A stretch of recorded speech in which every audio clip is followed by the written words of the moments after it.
దస్త అయితే కడతాలన్నమాట మనోళ్ళు. Hi friends అందరికి, మనోళ్ళని అయితే పీర్ల పండుగ. ఇదైతే ఒక వారం రోజులు అయితే ఈ వీడియో తీసి అయితే ఒక 3 వీడియోలు ఉంటేనైతే అవన్నీ యాడ్ చేసి అయితే అప్లోడ్ చేసిన అనమాట. మిక్స్ వీడియోలో అవుపించి ఆనకైతే దేవుడు వస్తుంది అనమాట. అంటే ఒక తరచూ ఒక 2 నెలల నుంచి అయితే వస్తుంది అనమాట. ఇప్పుడు ఇది కూడా ఒక పార్ట్ అనమాట.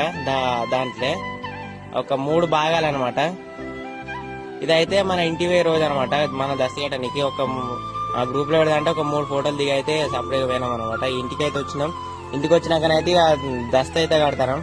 ఈ దస్త కట్టడం అయితే ఒక పెద్ద ప్రాసెస్. అది మర్చేయాలి, కొద్దిగా అంత ఆగమాగం ఉంటది. ఇక దస్తిగా అటో ఇటో కింద మీద వాడైతే దస్తి కడతాను. అదైతే కొద్దిగా దస్తీలు పెద్దగా ఉన్నాయి అనమాట. ఎప్పుడు అసలు ప్రాబ్లం రాలే, ఈసారి వచ్చింది అసలు ప్రాబ్లం. అయితే దస్తీ కొంచెం పెద్దగా ఉండడం వల్ల ఈ ఆటో ఇటో కింద మీద వాడైతే మొత్తం కట్టినాం.